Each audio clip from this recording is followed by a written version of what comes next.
Hey, everyone out there. Welcome to Mark Rogers TV, the voice of college football. This is our Wednesday live call-in show. The number is 860-325-3687 to talk whatever your topic in the world of college football. 860-325-3687. I will get the number in the chat. Let's see who we've got on the line. Want to remind you that I've got all sorts of videos out there in recent days. I just got off the line with James Coleman to talk Florida State. Also, Steve Hellwagon, Ohio State, and Joe Hunk talking Auburn football. So those videos are going to be released in the next few days, Auburn, Ohio State, and Florida State. Just in the last few days, we've also talked some USC as well. Miami, Nebraska, more USC, and Alabama are coming up in the next few days. We talked spring football with, of course, the various teams across the nation going to spring practice in just a few weeks.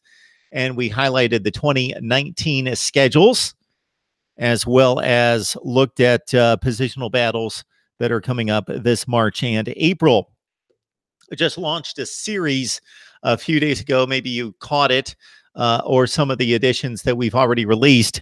Recruiting rankings versus the results on the field. We've matched up Clemson and Florida State when Clemson took over the division, the ACC, and the nation from Florida State in 2015.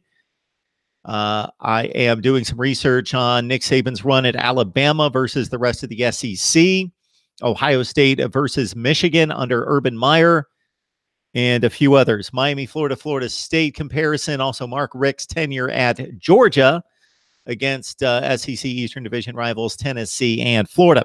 You can support Mark Rogers TV, the voice of college football, by simply going to any of the videos. And in addition to commenting on the videos, liking the videos, sharing the videos with your family and friends, and also your acquaintances on social media. Also, subscribe to the channel, of course. You can also more tangibly and more directly support the channel by going to any of the videos, go to the description section of any of the videos, and grab the Amazon link that you see right there. Do your Amazon shopping. And for those of you who have a significant other, get your significant other to buy into this. Give them the link if they do all the shopping, especially on Amazon, of course. Give them the link. Say, honey, please use this link. It goes for a good cause. You don't have to explain what the good cause is. This is a good cause. Use the link. You don't have to buy the product. Just do your Amazon shopping using that link at MarkRogersTV.com. Again, the number for the call-in show is 860-325-3687, 860-325-3687. I will remind everyone that this is a super chat. It's always a super chat, of course, here at Mark Rogers TV, the voice of college football, but this in particular is a super chat. So if you see the icon at the bottom of the live chat scroll, you will see a $sign. And if you use that $sign, you can donate your hard-earned money to my hard-earned effort here at Mark Rogers TV, the voice of college football, to try to keep us going. We do have a call coming in. The call will start at the beep. It's Mark Rogers TV, the voice of college football. Who's on the line? Hey, Mark, it's Deep Barat. How's it going? Hey, Deep Barat. I know you've been waiting for a call-in show. Oh, I have especially. And I mean, there's obviously really big reasons why. I'm sure, you're very well aware considering how much you follow college football. There's some exciting times right now in Texas, man. We just hired this guy called Larry Fedora, the ex-North Carolina head coach. We're looking to also hire the ex-Kansas head coach as analysts. Now, I know it's a little bit too premature to say that, we're building like an Alabama-esque type of program. The only other college football program that I know of, right, that has any kind of relevance to having analysts and a massive support staff is Alabama, right? And so for a program like Texas to do that in 2 years under Tom Herman, to hire all of these ex-head coaches now as analysts, I think. What do you think about that? Well, we missed your last sentence, but I think I can follow the logic. So there's a number of steps in any successful process. And so what Texas is trying to replicate is the first step, and that's putting in the structure in place that has been successful at Alabama. And that means that the more quality people you put on a staff and give them specific tasks, so they're not divided in their roles, then you give them specific tasks, then they can become an expert in that task, and they can leave no stone unturned, and they can really lock down that particular assignment. So that's what Texas is doing. They are throwing numbers and money at the issue, or at the football operation, a la Alabama, and that's not going to get it done, though, just that in and of itself. So they've taken the first step.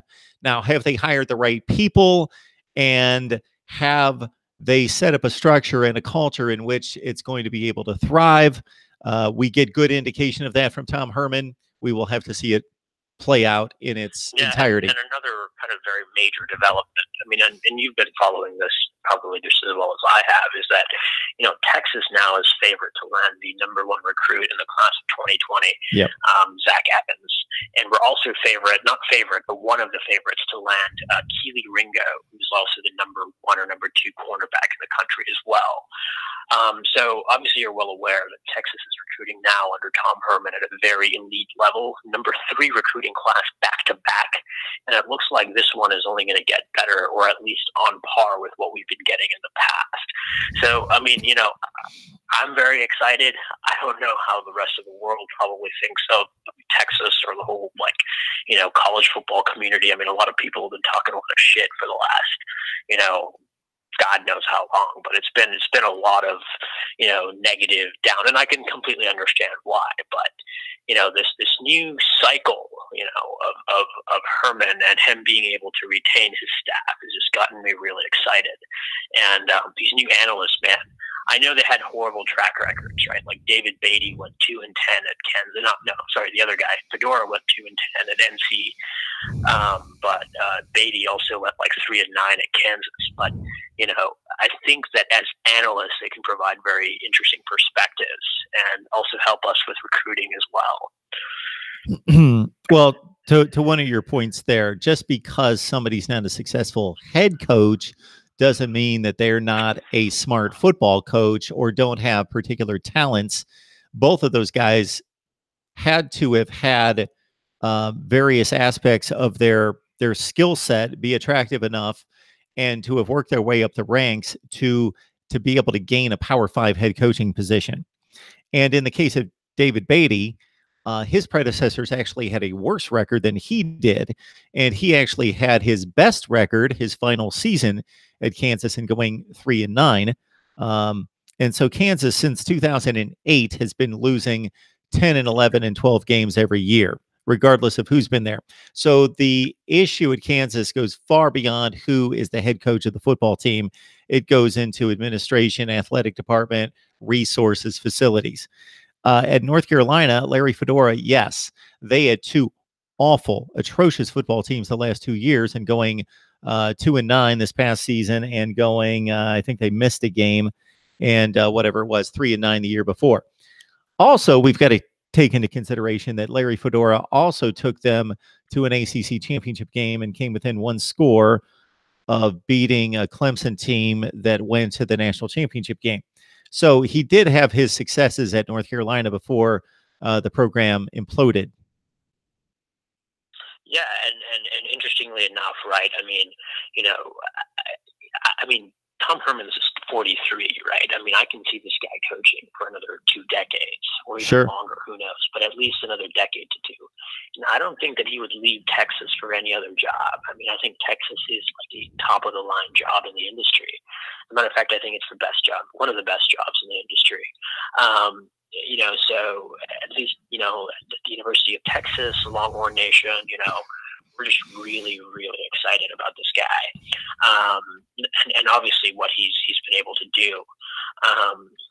And we've had a little bit of a late start to 2020 recruiting, with only 5 commits. but all five of those commits are very high 4-star prospects.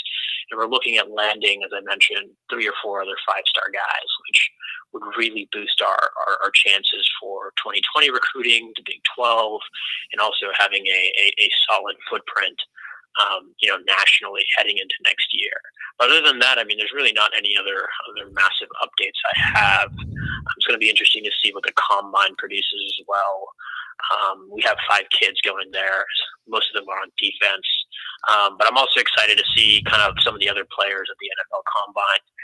And, the latest news from the last time I called you is that Kyler Murray also wants to play football full time now. Yeah. And not give into a baseball career, which is going to be interesting to see what that really transpires or not. And then people are criticizing Tim Tebow for, his New York Mets and his baseball career and how good that'll end up turning out. So kind of interesting turn of events, but I can totally see Kyler Murray playing baseball. Well, I want to say one other thing about Texas to kind of extend, I believe, a point that you were making about Texas being a dominant program and there being a huge upside there. It could be argued that Texas, if they max out on their potential as a university, as a football program within that state, considering the recruiting footprint there, that they have the most advantageous situation in all of college football because of this. The top 3 states in recruiting talent, of course, are California, Texas, and Florida. The California kids are not ingrained and tied to USC and certainly not UCLA. And USC is in disarray right now. They have their own issues to deal with.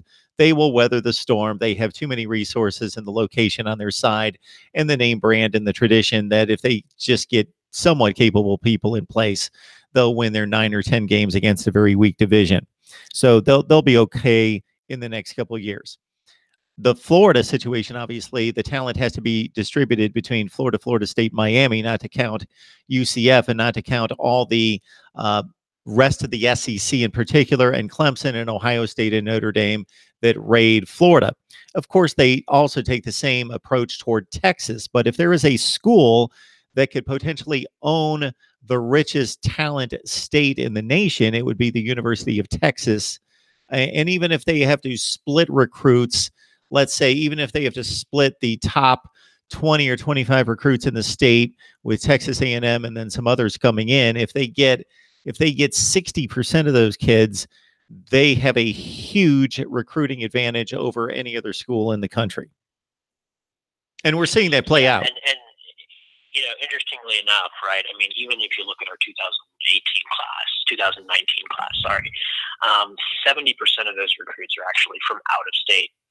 And that's because Texas A&M has actually had a very, very high recruiting footprint in that state. Not only have they been able to get a lot of those recruits this past cycle, but I mean, I think that a lot of kids from not in the state of Texas realize that Texas is a national brand. And if they do, go and commit 4 years of playing football there, they have a very high chance of having a good career, possibly making the NFL, good academics, etc. And that's just shown, right? I mean, we landed the #1 athlete in the country, Brew McCoy, and he was all USC. And even if you look at the 2020 class, I think that California is a very big recruiting hotbed, especially with Tom Herman, who went to Cal Lutheran. He has a lot of relationships in that state, and it's going to be interesting to see, man, what really happens in the state of California within the next year, 2 years, 3 years, considering that Clay Helton is on the hot seat, and that program is just kind of trending down. And actually the #2 wide receiver in the country right now is pretty much, I mean, he's not guaranteed to go to Texas, but Johnny Wilson is pretty much like a Brew McCoy 2.0 from SoCal, and he's really and truly considering us for recruiting as well. And that's like prime UCLA, USC hotbed right there. Justin Flo, who's the other guy, Kendall Milton. I think it's a very high possibility that these recruits go to other schools besides USC. So I think it's going to be interesting to see what truly happens to SoCal in the next couple of years or so. Absolutely. Anything else, man? Not particularly, Okay. dude. All I gotta say is I want to say it, but I have to say it. Texas is back. Have a good one. Have a good one, Deeper Rot. Take care. Thanks. Bye-bye. My call on Texas is back. So many people, when I have seen the phrase thrown around since the Sugar Bowl in particular, that Texas is back, have come back with the record for Texas football in 2018, which was 10-4, a marked improvement from previous seasons, but still 4 losses.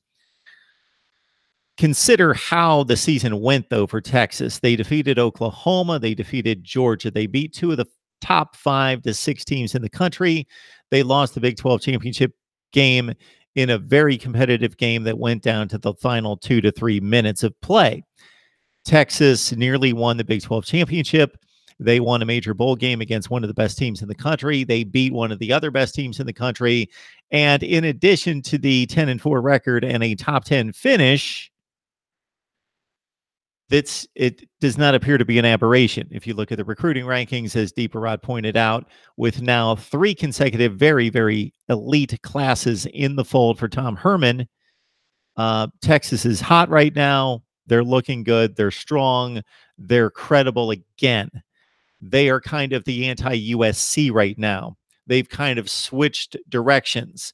Just a couple years ago, with Sam Darnold at quarterback, having taken over in Game 4 and USC running the table and proving, despite not winning the Pac-12 in 2016, to be the best team in the conference and winning the Rose Bowl, it appeared as though USC's trajectory was going high, going up. Texas was coming back down the other way. But they were both major brands, superpowers, traditionally in college football, that were down, but at least USC was coming back. Texas was continuing to trend it down. Now they've kind of switched positions. USC looks to be in disarray, and Texas is definitely trending up. And again, we just can't take the 14 games that were played this season. We have to take the performance in its entirety. This is just a completely different football team taking the field at the end of 2018 than what we saw in 2016. And we saw the building blocks in place. And now, once Tom Herman is able to get another elite recruiting class on the field at Texas, look out. Because they play in a conference that's competitive, and I've got much more respect for the Big 12 than I did in previous seasons. It's a pretty balanced and pretty deep conference, but not at that level. It's like top 25 to top 40 type schools, Oklahoma State, West Virginia, etc., TCU, those type of programs, deep teams that will give Texas a decent game most years, but won't win those games. The way Texas is putting athletes on the field, this is going to be an arms race between Oklahoma and Texas as it stands right now. And Oklahoma, fortunately for Sooner fans, Lincoln Riley has raised the game there on the recruiting path. And Oklahoma was only, I believe, 1 spot behind Texas. So virtually the same evaluation of the recruiting efforts of both Texas and Oklahoma this past recruiting cycle. Deeper Rot believes that Texas, Alabama, and Clemson will be consistent playoff teams in the future. All right, let's see who's on the line. And I will remind you that we've got plenty of videos to watch. I have run down a series that just kind of hit me the other night. We have talked recruiting rankings, it being the recruiting season and National Signing Day, the second version on February, whatever the first Wednesday of February was this year, that we've talked so much recruiting and recruiting rankings and analyzed the recruiting rankings. Why don't we put it to the test against the results that we've seen on the field? And why don't we match up some key rivals, some key storylines, and see how the rankings have resulted on the field? So we've got a video posted with Clemson against Alabama. We've got Mark Richt's tenure at Georgia against Tennessee and Florida. The reason I took that on was because there's been much talk about Mark Richt, obviously, him being the Miami coach the last 3 seasons, and a number of Miami fans being on the channel on a regular basis. And in addition to that, he had a 15-year run at Georgia that wasn't a colossal failure, nor was it an overwhelming success. So therefore, it's prime for a debate. Ohio State, Michigan, that was an obvious video to cut, but I just wanted to place into perspective the domination of Ohio State under Urban Meyer. A number of folks commented that that Ohio State dominance went back to Jim Tressel. It certainly did on the field, and it also did, for the most part, in the recruiting rankings.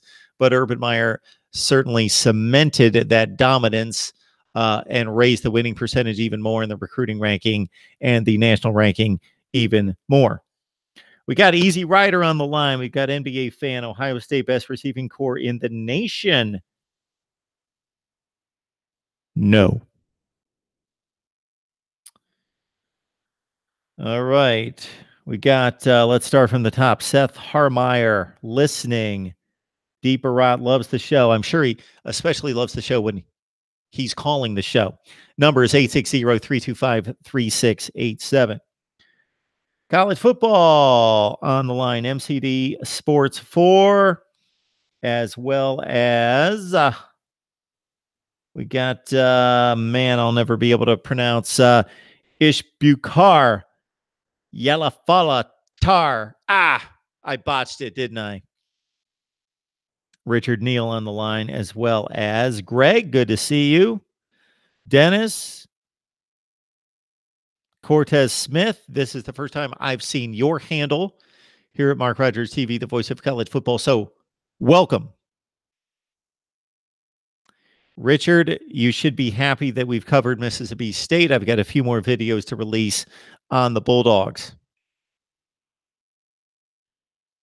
Jim John, this is the first time I've seen your handle at Mark Rogers TV, the voice of college football. So welcome.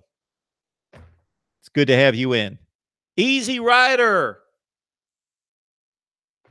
thank you so much for checking in. And Cortez is glad to be here. I am glad that you are glad to be here. I will remind everyone that we take suggestions and requests. The caveat is that those requests and those suggestions have to garnish some level of viewership. So, for example, our guy Michael Hogg had a request yesterday that we cover Purdue, and I don't know that he expounded upon that any further, just wanted us to talk Purdue. I would love to talk to Purdue football. Unfortunately, Purdue football does not rate here. Once we are able to lure that fan base in,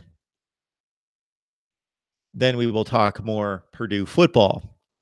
And once we do this full time, we will talk more football, period. The number in the for the call-in is 860-325-3687. Keep in mind that we've got a newsletter available as well, The Voice of College Football. For any of you that are watching right now and subscribe to the newsletter, I apologize that the delivery has been very sporadic. So I was, you must admit, I was extremely consistent when it counted during the regular season. I delivered 15 consecutive Voice of College Football newsletters between weeks 1 and 15 through the championship games. And then it's been a bit sporadic since then. I've got to come up with a set schedule that I'm going to be able to deliver on, which I believe might be every other Monday. Every other Monday. All right. A number of you have watched and commented on our conference rankings and ratings. I apologize for not pulling that all together. We have left our series hanging. There's good reason for that, but I will deliver the finale and I will put the metrics on the board. You will see the metrics for the Pac-12, the SEC, the Big Ten, the ACC, and the Big 12 as we have released all those videos. Now we've got to put them together and compare them and then put them into context, and I will be ranking the conferences. So I will do that in the next couple days. Also, I am going to rank all the teams in the FBS 1 through 130. 130, 129, 128, all the way up to number 1 for 2018. And then I would like to take in spring practice and take into account the kids that have transferred, of course, the personnel losses to the NFL. But more so than that, I would like to take into account reports out of spring camp and the position battles and who's performing well. I would like to take in all the spring games. And then once spring football is completed, I'm going to rank all the FBS teams for 2019, 130, all the way up to number 1 as well. We're going to provide some coaches rankings and players rankings as well. I would like to get started on that. But again, I want to see spring practice for the player rankings, the coaches rankings. We will work on that here in the next few weeks. In regards to the player rankings, my goal is to rank the top 5 players at every position in every conference, and then also to rank the top 10 players at every position nationally. So think about that. There's something like 11 or 12 positions, top 5, each conference, 5 conferences. That's about 55 or 60 videos, and then the top 10 at each position nationally. So we'll try to get that to you, but I wanted to see spring practice, and then we will deliver that. Before that, I am going to rank all the schedules. So coming up next is our conclusion to our conference series in which we are ranking the conferences. Going to release that. Then I'm going to release my top 1 to 130 rankings for 2018. Then I'm going to rank all the schedules, and I'm going to deliver schedule previews across the country on every team. And then I'm going to provide coaches rankings. And by the time we get to that point, I think we'll be through spring practice. And then I'll be able to analyze and review player performance and personnel and deliver our player rankings. All right. You folks can probably surmise that I prepared absolutely nothing for tonight, as I typically don't. Just don't have enough time. If I could actually produce a show. So about 3 years ago, one of my best friends, certainly in the business, Mr. Marty McPadden, produced a show for me where he remotely produced the show, put on professional looking graphics, music, and I actually took a little time, like 45 minutes to an hour, to actually produce a show and do some research and put together a formulated rundown. Now I just get on and talk. So especially during the off season when there are no game results to talk about, that's difficult. The Beast 96, do you think UAB will win out this season? The Beast, does that mean that UAB is going to go undefeated? Check the non-conference schedule. Let me know who they play in the Power 5.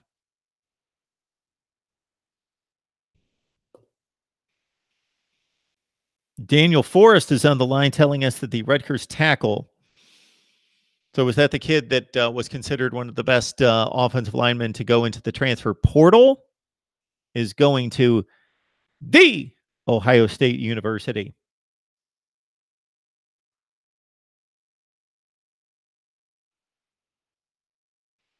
Okay, Beast 96 tells us that Tennessee is the Power 5 game on UAB's schedule. That's a winnable game. I would not put money on it. I would put money on Tennessee if a gun was held at my head. I'm sure the game's going to be in Knoxville. Eli Arbeza, do you think the American Athletic Conference might actually be Power 5 quality? No. It's a good question, though. It's a legitimate question. I'm not saying that it's a joke or it's not even worth consideration. It's worth consideration. So when we rank the teams 130 all the way up to number 1 for 2018 and then do the same after spring practice for 2019, you're going to see a disparity, obviously, between the Power Five and the Group of Five and even the American Conference. Forget the records last season. UCF was what? How would you rank? Where would you rank UCF? I would rank UCF most likely as about the, including giving credibility and giving weight to its record, going undefeated and only losing to LSU by 1 score in the bowl game. I believe I'm going to have UCF ranked just outside of the top 10. But I do not quite believe that they are one of the 10 or 12 best teams in the country in 2018. I would put them more in the 17 or 18 range. And then after that, you got Boise State. You've got Fresno State. Fresno State was probably the second best Group of Five team. Well, Fresno State played Arizona State in a bowl game. Fresno State lost to Minnesota by a touchdown. Fresno State and Boise State and Utah State would be the teams that were the closest, along with Cincinnati, to UCF last year. Those teams ranked in that 20 to 30 range. And they're coming from 2 different conferences. So if we're just taking the American Conference, we only have UCF and Cincinnati as top 25 type teams from last year. Temple was decent, but they lost to Duke in a bowl game. The American Conference is not reasonably close to the Power Five. Saucy Ant is in the house. I believe that this is the first time I've seen your handle here at Mark Rogers TV, the voice of college football. So we appreciate you joining. I hope that everybody that's watching right now has subscribed to our channel. I see certain YouTubers who say, before you subscribe to the channel, I want you to watch the videos. I want you to watch and see what I'm all about before you make that commitment. But here at the Voice of College Football, I say, if you love college football, this is your place to be. If you have only heard 3 words out of my mouth, you can be sure that we cover college football nonstop all the time for you, the smart fan, the hardcore fan, not for the idiots out there, for the hardcore fan, for the smart fan, for the thinking fan. That's what we do here. And so please subscribe. And if you like the delivery of the content from all over the country with various bloggers, broadcasters, and writers, and then the analysis that that I bring as well, then I ask that you also share the videos, because that's going to help the channel grow as well. And we need the channel to grow for the channel to stay alive. Full-time job, full-time YouTube channel. Something's gotta give. Eli, I hate the current playoff system expanded to 8 Power 5 champions plus best group of 5 plus 2 at-large bids. Perfect, Eli. Perfect. And I'm going to guess that you came up with that analysis and that structure for a playoff system without even watching me. Brilliant, Eli. That's what I've been saying for years. In a perfect world where kids didn't get worn out and hurt on a football field, I would go to 16 teams. This is why. I model it after the NCAA tournament, not because I'm so in love with NCAA basketball or I think the tournament's amazing. It is because of other reasons. But either this, we need to go in one direction or the other. We either need to legitimize the group of 5 or cast off the group of 5 to play its own championship. So if the group of 5 is going to be taken seriously and given equal consideration, then all conference champions should be in the playoff. All conference champions, MAC champion, Sun Belt champion. And I know what the pushback is going to be is that those teams are not the top 16 or, yes, top 16 teams in the country. I understand that. But they have earned the right by winning their conference to play in the playoff. And so what you have is you've got 10 conference champions.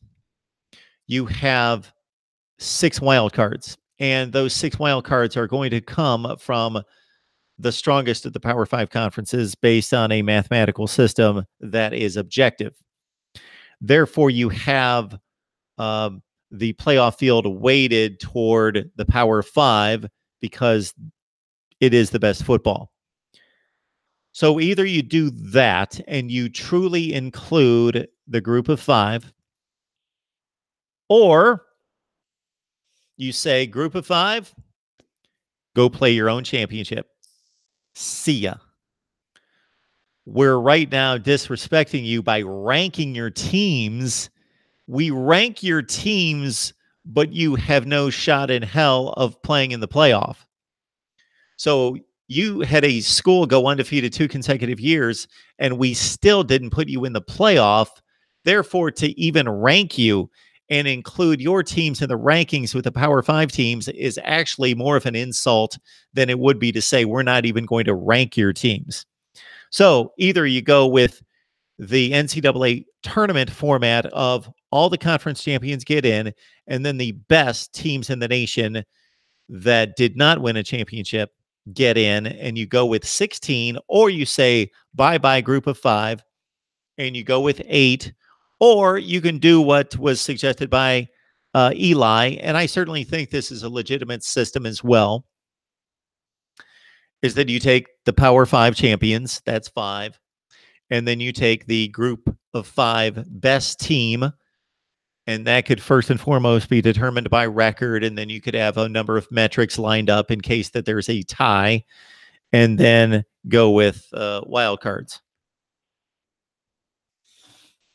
And it all would have worked out pretty well this past season. So you would have had the 5 conference champions, plus UCF is 6, plus Georgia's 7, plus Notre Dame is 8.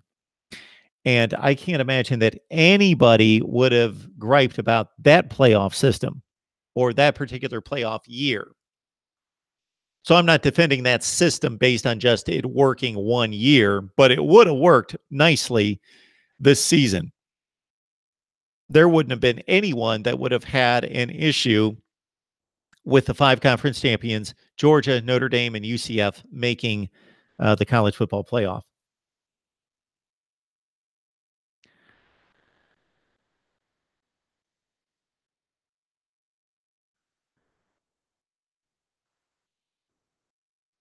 I certainly have to go back and recognize the Beast 96's comment here in the chat, which says, I'm the sheep. Oh, I'm the goat. I'm the goat. Yes. Thank you so much, the Beast 96. All right. I will remind all of you that we've got a super chat rolling right now. So what that means is you can contribute to Mark Rogers TV, the voice of college football. Easy Rider asks, can a fan sponsor a show about a team that might not draw enough viewers? Aha! This guy here, Easy Rider, he's got some good ideas, I tell you that. Monster 32, good to see you. So let's expound upon that a bit. So if you root for a team that is not one of the elite, that is not going to draw the views that others draw,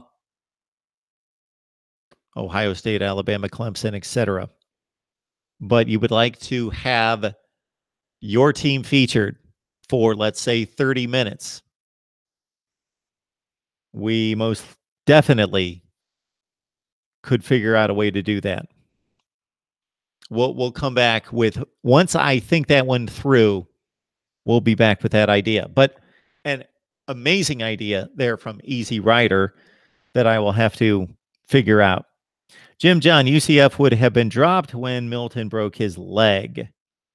Yeah, that's by a committee. So Jim John, I understand when there's a committee involved that weighs injuries and issues and is subjective, then that's what happens. If Tom Brady breaks his leg on the final game of the regular season, the New England Patriots aren't eliminated from the playoffs at 13-3. That's the game of football. They earned their spot. They're in. One name for you. Cardell Jones.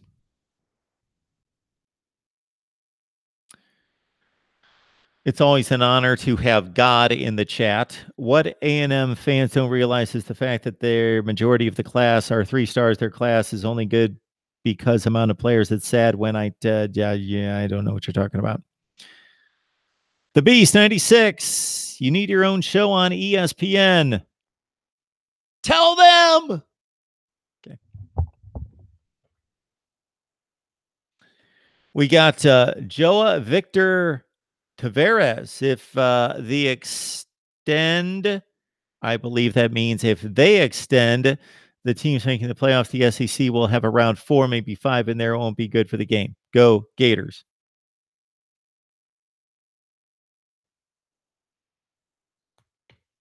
Okay. I'm going to let you guys talk it up in the live chat. I'm going to throw out a bunch of ideas.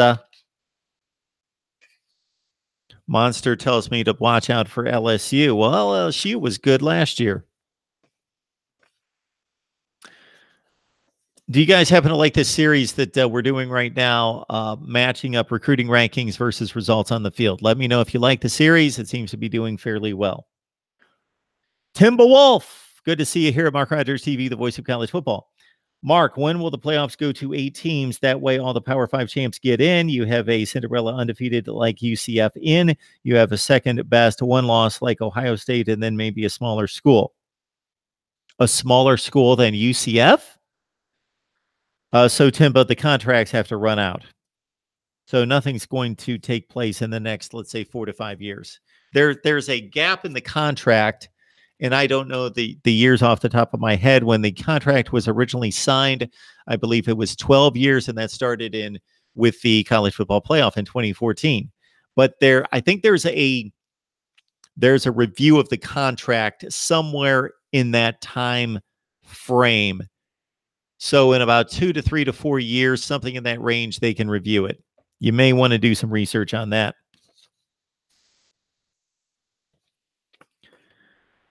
God enjoys the series on the recruiting rankings versus the results.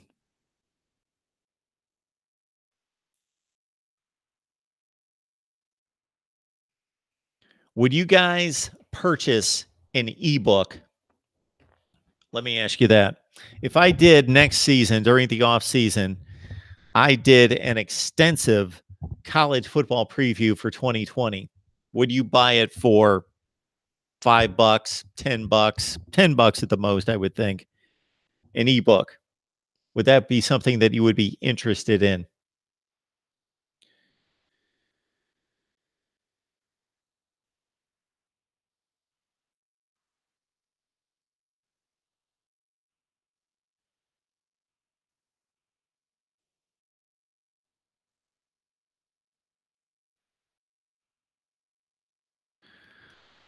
I love that, Easy Rider. Can a fan sponsor a show about a team that might not draw enough viewers? I like that.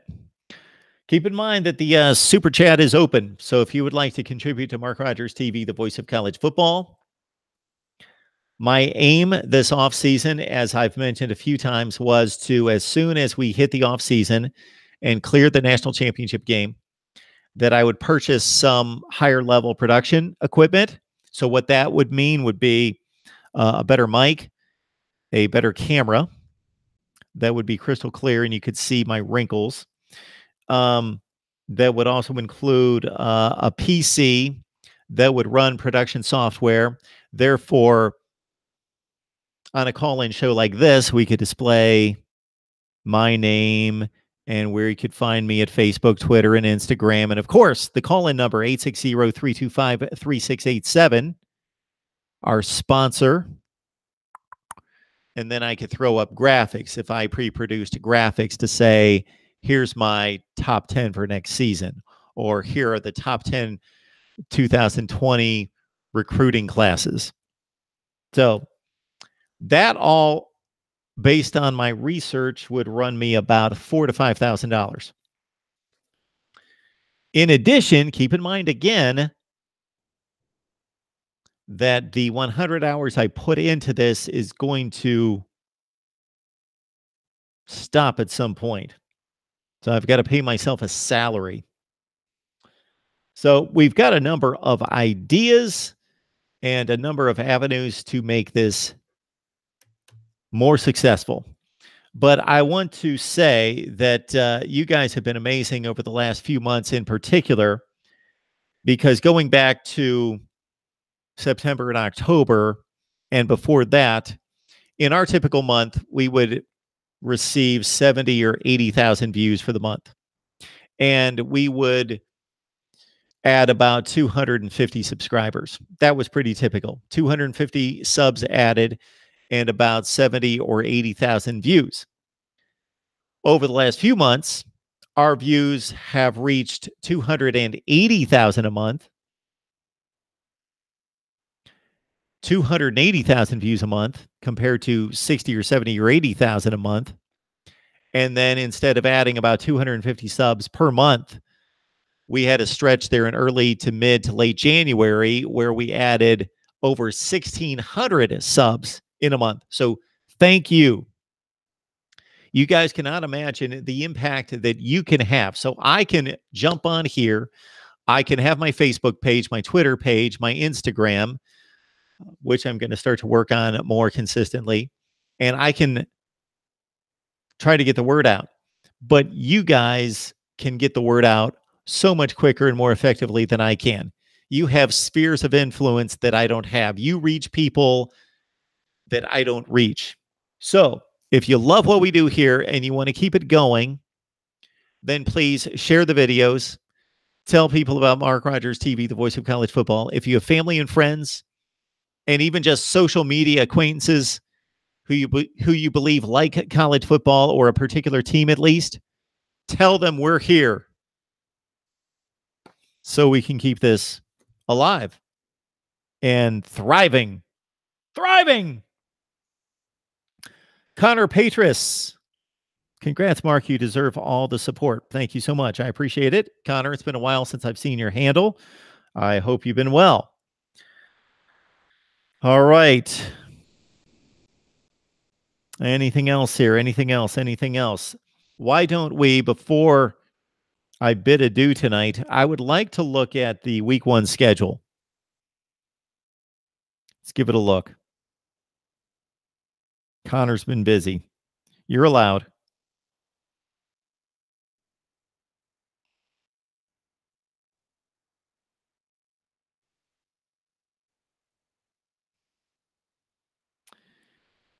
And I want to remind everyone out there that if you have requests, video requests, don't leave those in the live chat.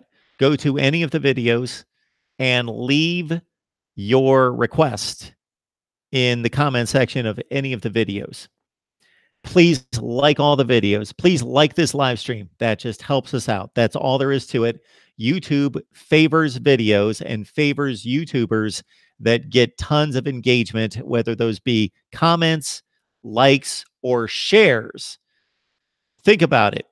If I've got a video that's going to get 500 views, but 25 of you, 30, 50 of you out of the 500 views take that video and share it and reach the 80 people that you know, or the 200 people you know, whatever the number is. Or even if it's 10 people, but one of those 10, they share it to another 2,000. That's how this channel can grow more effectively and quicker with your help and with your impact than with mine. Let's take, for example, how many of you are on Twitter and how many followers do you have? And I'm sure you're thinking, I've got 76, I've got 204, I've got 1,807, whatever the number is. I'm going to guess that most of you don't have as many Twitter followers as I do. And I don't have a large Twitter account. I have less than 2,500 followers. But I'm going to guess that I have more than most of you for obvious reasons because of what I do. But my 2,500 Twitter followers always see my posts. all of you put together. So how many people are watching right now? 30. All of you put together, you post this stuff on Twitter, and you're reaching tons more people than I am.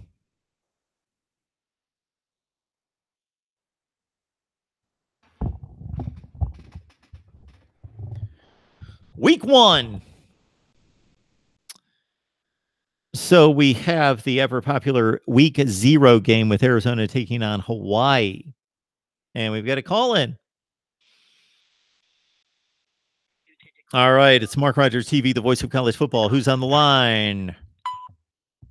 Yeah, who's on the line? Hello? Hey, Mark, it's MCD Sports 4. Hey, what's going on? Hey, just thought I would call in. I have a question and then a comment. As you know, Josh Jackson from Virginia Tech, he decided to transfer to Maryland. Just want to get your thoughts on that. Well, I thought about posting a video about it, but it kind of slipped by me, and I was trying to enjoy my weekend.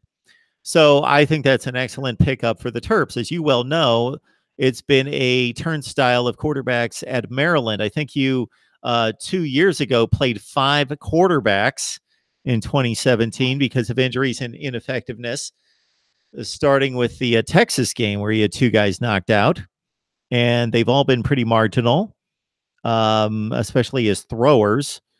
And Josh Jackson is not going to be an elite quarterback, but based on what I saw, I thought he improved considerably throughout that season. His very first game starting was the national TV stage against West Virginia, which he played extremely well.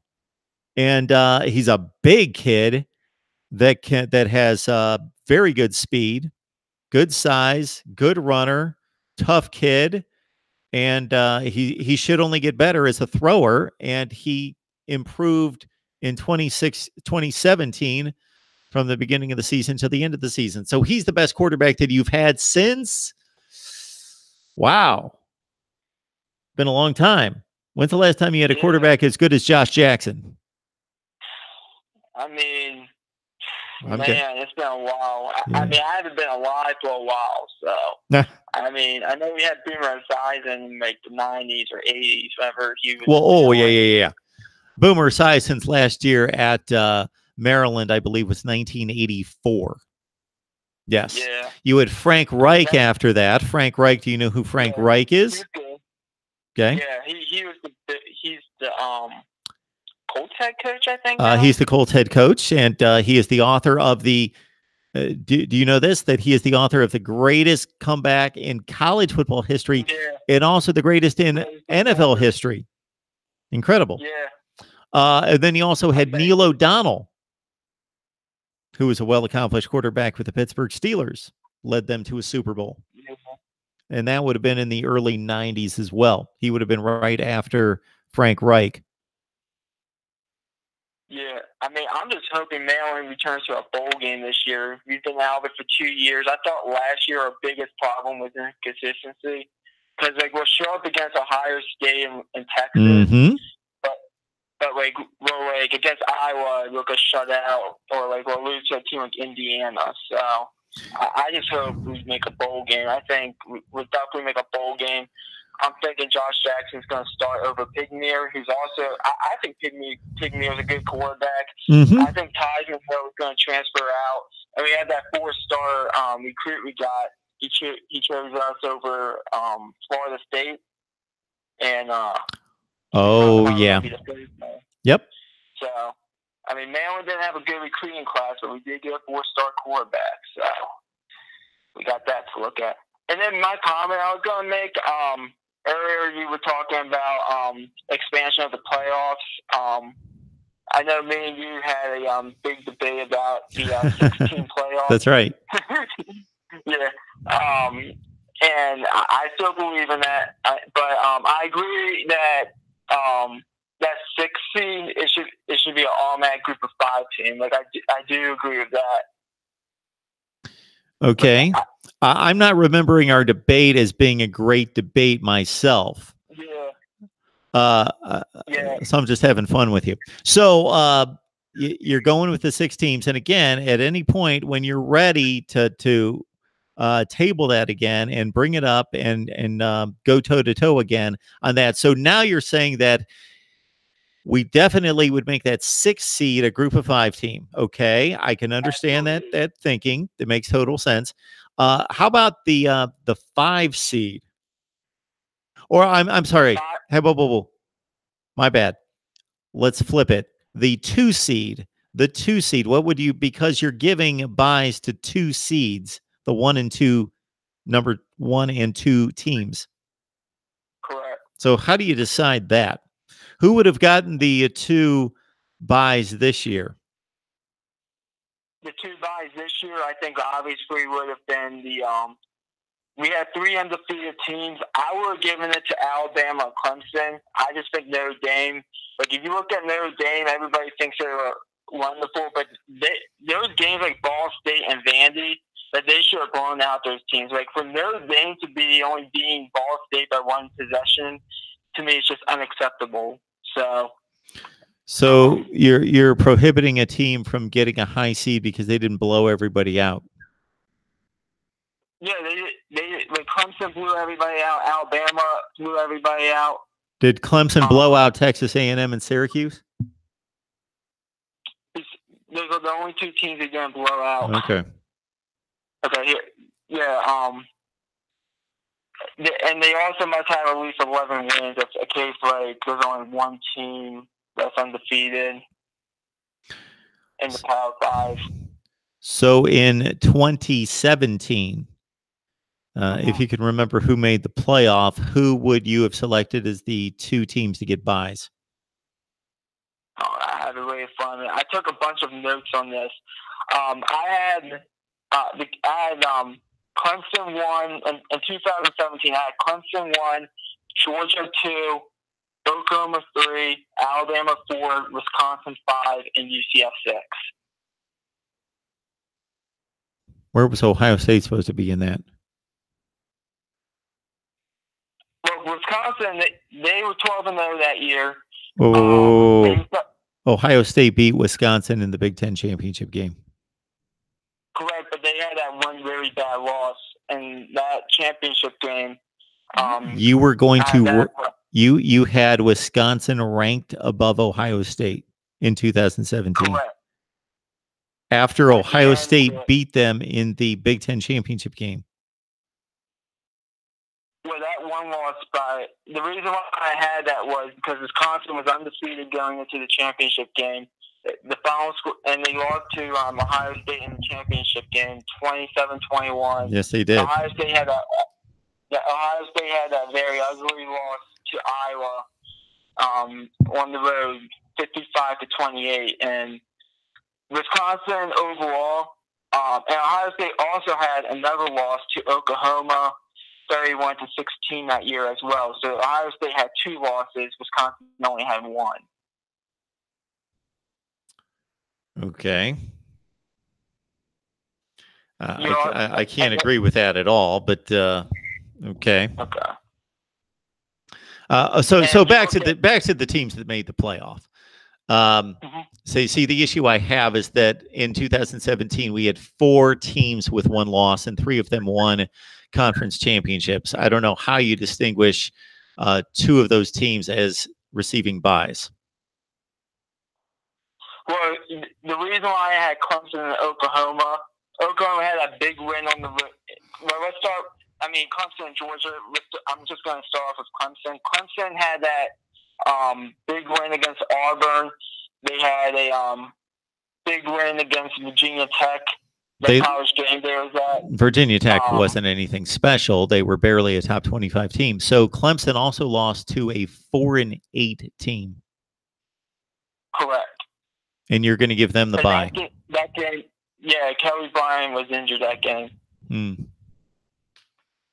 Okay. Well, they were losing when he got injured. I believe with Kelly Bryant healthy, I believe they would have beat Syracuse that night. Is that how we're gonna? That's how we're gonna rank teams and select playoff teams based on like what we conjecture or think. I think there was a sense around the world of college football that Clemson would have won that game if Bryant was healthy. So you're moving us more in the direction of just kind of deciding things based on what we think might happen. I want to move things more in the direction of what did actually happen and what does it mean to put objectivity into the system. I mean, I don't disagree with you on that. The way I did the rankings was I went back to that year, kind of looked up what people were thinking, like the analysts and stuff, and the committee, and basically did my rankings off that. Well, based on your line of thinking, why don't we just do this? Purdue is not anywhere close to the same football team that Ohio State is. There's that game was a fluke. It shouldn't count. We'll just throw it out. Ohio State would kill them most of the time. And I think Ohio State's a lot better than Purdue. They shouldn't have lost that game. They obviously just didn't have it that night and didn't show up. And that was a complete fluke. So just disregard it. I mean, the way I look at it personally is every game counts. I'm taking my tongue out of my cheek after I say that because I don't believe anything I just said. I'm basically taking your approach to this argument that you're conjecturing about things and you think this would have happened or that would have happened. And you're basing your selection of teams and seeding them based on not what actually did happen. Well, Ohio State obviously didn't show up that night. In 2018, I also had Ohio State missing the playoffs as well. And I had Alabama 1, Clemson 2, Oklahoma 3, Notre Dame 4, Georgia 5, UCF 6. The reason why I had Georgia over Ohio State, despite having 2 losses, was because Georgia, they went on the road and beat a Missouri team that was ranked at the end of the year. They beat up a very good Florida team, which is technically a neutral site. They beat Kentucky, and they they were the only team that could play Alabama like close at all. So that's why I had Georgia over Ohio State. They were the only team that could play Alabama close at all in the SEC. We didn't see Alabama play anybody outside the SEC, except Louisville, and they were maybe the worst team in the country. So you're using, in a sense, you're using the same argument for Georgia over Ohio State as you used or failed to use with Ohio State over Wisconsin the year before. You just took the record despite the result head-to-head of Ohio State beating Wisconsin. So you were elevating a team above a team that they lost to in a conference championship game. A 12-0 team versus a 10-2 team in the conference championship, correct? Yeah, but once they played and Ohio State decidedly won the game, I know it was a 27-21 game, but for anybody watching the game knows that they were clearly the better team. They made some mistakes that kept Wisconsin in the game. Regardless, they just won the game, and they were 11-2 after they won the game, and Wisconsin was 12-1. And then you could also consider that Wisconsin's out-of-conference game was against an awful, atrocious BYU team, and Ohio State played Oklahoma, and it was a 1-point game to start the fourth quarter. So you're penalizing Ohio State for actually playing one of the best teams in the country, non-conference, and you're rewarding Wisconsin for playing one of the worst teams in the country. I'm actually penalizing Ohio State to losing to Iowa 55-28. Meanwhile, Wisconsin beat Iowa that year 38-14. And that would all be well and good as a comparison if those two teams didn't actually play, but they did play, and they played for a conference championship.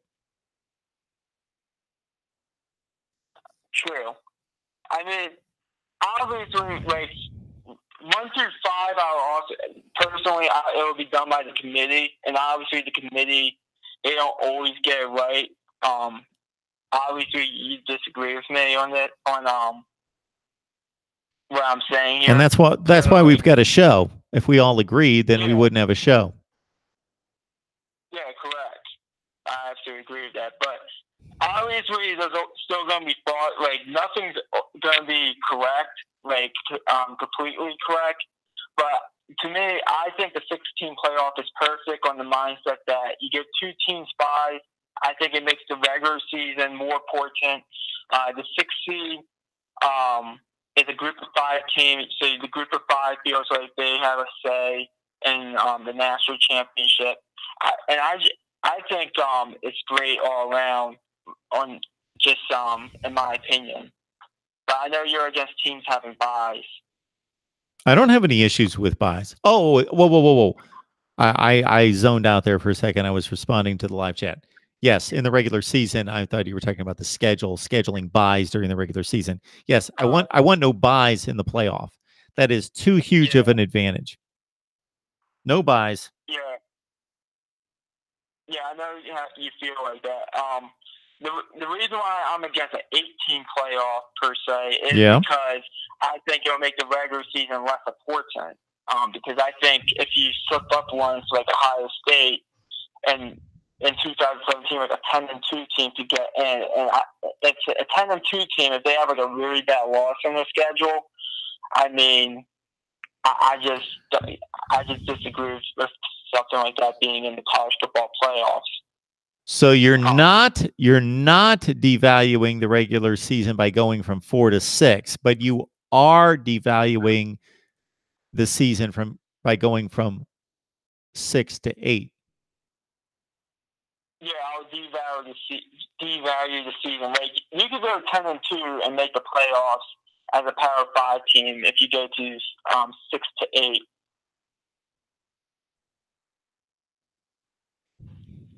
In my opinion. But that's just me. I just think it's pretty simple that you can't have buys.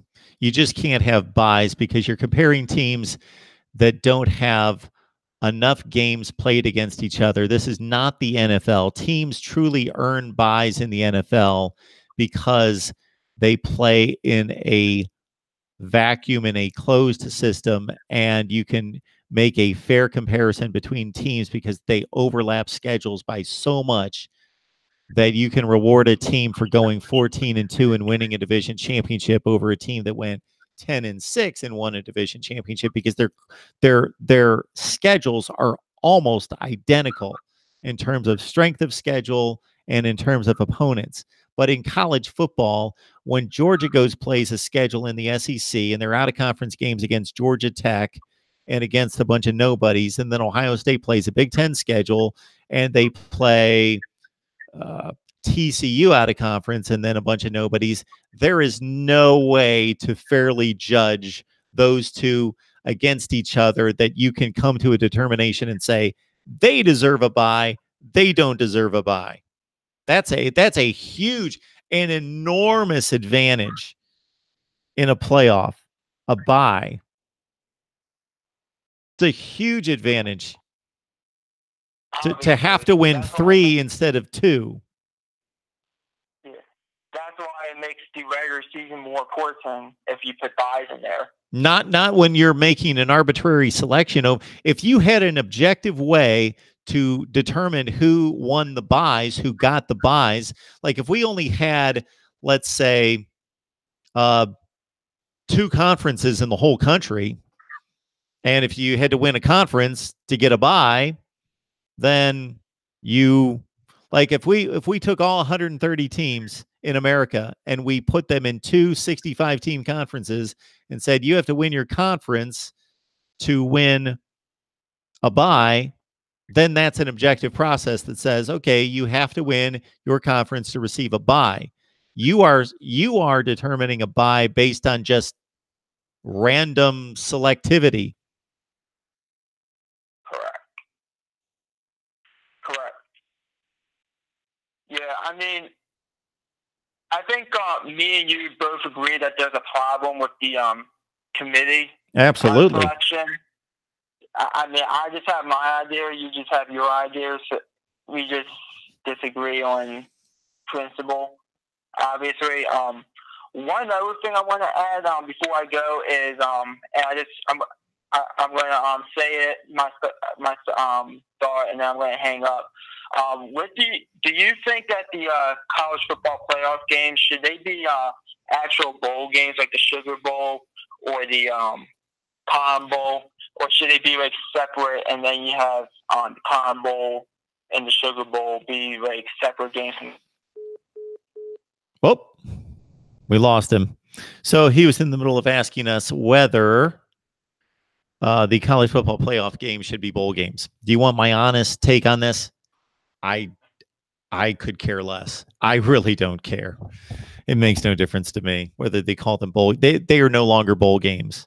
If they're college football playoff games, just because it's, why call it the Cotton Bowl? In the past, there was an identity to the Cotton Bowl. The Cotton Bowl was the bowl game hosted by the Southwest Conference champion. The Orange Bowl was the bowl game hosted by the Big 8 champion. The Rose Bowl was a competition between the Pac-12 champion and the Big 12 champion, or the Big 10 champion, or at that time, the Pac-10 champion. The Sugar Bowl was hosted by the SEC champion. So there was tradition and there was a direct tie-in to that bowl game. Now, just to call a game because it's in a certain city a bowl game, it's a college football playoff.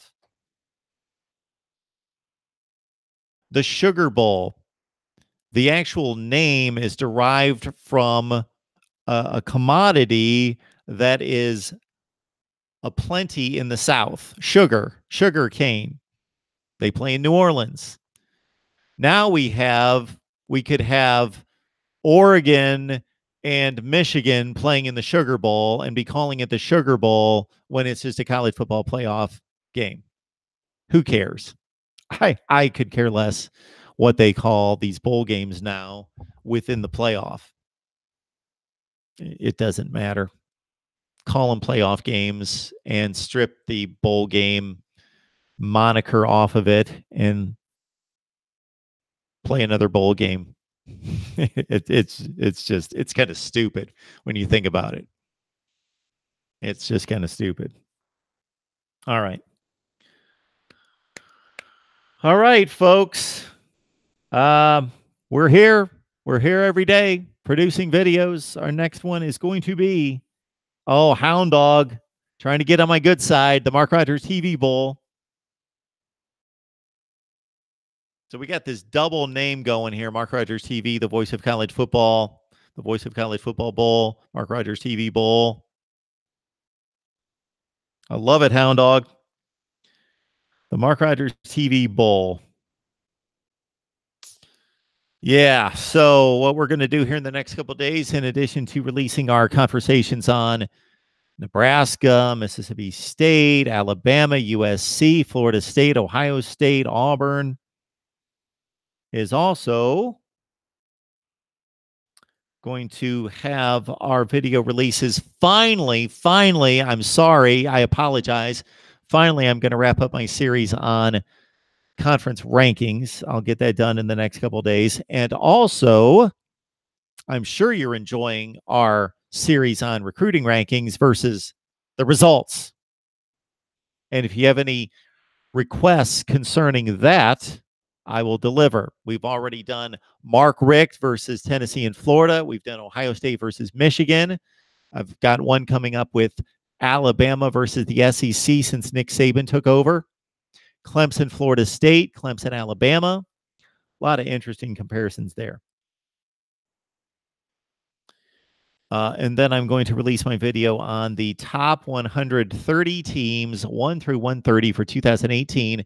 Then following spring practice, when I can reevaluate personnel losses and gains and the impact of new players, I will re-rank the teams and I will rank them for 2019, 1 through 130. I'm going to rank the coaches. I'm going to rank the players at every position in college football after spring ball. All right, folks, it's been a good time. I invite you to like the videos and comment and do all those good things that help us here. Beast Mode is asking Mark Rogers TV college football top running back course in college football. Okay. I'm guessing that's a suggestion for a video. I am going to be ranking the top 5 running backs in every conference and the top 10 running backs in the nation. So you want the entire running back core. So we might get to that. I'm also going to rank all the schedules and preview all the schedules. All right, everyone. Keep in mind what we're up against here in terms of trying to keep the channel going.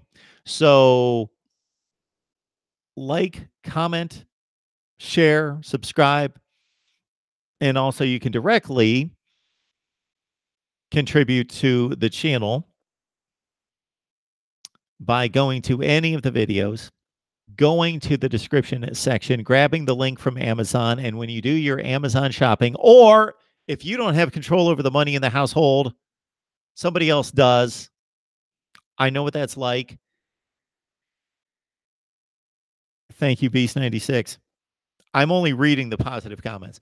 Oh, anyway, if you don't have control over the money and the shopping in your household, then you just share the link with your significant other or your kids if they run the asylum.